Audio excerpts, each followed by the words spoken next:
It's Dignitas. First question right off the bat. How's it feel to be like driving this new car that you guys got? It's just, you guys have been taking it to the Nexus every time. It feels great. You know, this game was actually as close as to how we want to perform, and there's still room for improvement even in that game. So just being able to actually pull it out, not just in scrims, but transition that to LCS feels amazing. And you're staying as the main shot caller, of course. You know, I make a lot of decisions, but it's not just me. You know, a lot of time, the best games we have is when everybody's contributing, everyone's saying, look, this is open, and then I can't keep track of everything, and nobody can actually do that. So we have kind of, when one falters, somebody else is like, no, I remember to do this. So then we're all just helping each other out. It's like, we got to go for this, do that. So it's all a collective effort as to what decisions are being made. Well, let's talk about the early game where you are making a lot of the big moves here. You did a lot of stuff mid, going for the classic second blue buff handoff gank there. You got high in the first one, and then we have a replay of the second one, same area. You actually get Lemon trying to ward up this spot, and you guys translate this into really the big first boost for your team. You get Dragons off it. You get a lot of momentum from this play. So let's pull that play up on your screen. So we know Dragon's coming up right now, and we see Lemon from mid lane that he's approaching to try to get a ward in. Obviously, you can't do Dragon without wards, so we're just waiting there for him. We have 2 wards trying to scout him for some reason. So then we're just waiting here for him, and I'm all physical damage, so I can pretty much murder him solo. And then from this on, I just kick for the damage at this point, try to see if Shifter can finish him off. Once he dies, free Dragon. The control in this game, looking back to earlier, there were definitely some errors where you guys seemed unsure. Why did you seem so sure against what was the #1 team for 2 splits in a row now playing this game? Everything was so definitive. I feel like going into this game, I was making the best I could as to trying to find Meteos. My goal that game was, where is he? And I could never find him. Like, I went in his jungle, I waited for counter ganks that looked obvious, and I couldn't find him at all. So I was like, I guess I'll just do my own thing. So after that point, I just started trying to make plays, and I buy a lot of wards now, like a ridiculous amount of wards with my sights and all. Has gone so, through the roof. I mean, I feel like that just the more vision control we can get, the more definitive our decisions are. And it really shows from game to game that the more wards we have, the more good, decisive calls we have, the less, the sloppier it is. Well, our next replay shows that you were definitely trying to do your own thing. 3 for none as they were chasing you in the bottom lane. And all of us were looking at this like, what's going on? Let's pull this one up on your screen. Seemed like you were kind of out and about here, but you knew exactly what was going on. Yeah, so right now, I've told my team before that to collapse on them bottom, and I see them lining up, so I can maybe get a kick. I get a double kick on this, and I want to go back on this because Zyra is coming in, but I'm too tanky, and then Shifter is like, go in, I have ulti, so I just go in, try to just distract him, and then go back out. I don't even need to use my Tempest. As long as I can keep them there for longer, my team will finish them off. So Shifter saves me while keeping them all in, and from this point, like, this is already game. Mission accomplished. Kept them long around. Just distract them. Then the duo lane comes in, cuts them off. That duo lane, by the way, they're looking strong. Yeah. In real life, they're looking different as well. I don't know what to call Kiwi kids, but like Cutie Pie's got the Khal Drogo braid going on here. I think he went with more kids, princess. Like, Kiwi's is just a bowl. I think he lost a bet and he's like, I'm just going to go for a bowl cut.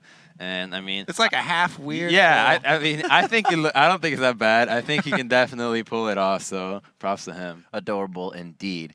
Looking at the rest of the games that that Dig has coming up, you guys play Curse tomorrow. What are your thoughts here? You definitely some pressure relieved on the situation for Cloud9, but you're not going to let anything go to lax, right? I think we're going to beat Curse just flat out. I think they've been looking sloppy in their first 2 LCS games so far, and I think that throughout the games we've improved, at least showing in this one that we're pretty strong. So I feel like we're just going to beat them flat out. I don't think they're going to be able to surprise us with anything. It seems like from the 2 games, they don't even have anything that's too wild to throw somebody off guard. So it should be a straightforward match for us.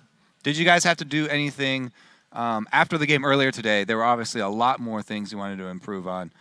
Did you guys have to set down any ground rules, or what did you come to? Nothing really happened. Even though it was a really sloppy game, you know, we know we had a crazy early gold lead. We had a great early game, but we knew the mistakes we made, right? I mean, everybody that made them, which is everyone, we all knew what happened. So We didn't even look back on it. We're like, yeah, we know what happened. Like, we'll look at it later. Don't even worry about it, because then you start thinking about that when you're placing that, and maybe you have that in the back of your head, and that just throws you off. So we didn't even look at the replay. We don't know what really happened that last game. Okay. We'll talk about it tonight. Continue to play with confidence. Exactly. That's how you go up against the top team. Yeah. Jumping back a little bit to what you were saying about Meteos, it's something he said as well, is that he always wants to find the other jungler. What kind of triggered that for this game and made you just want to go for him?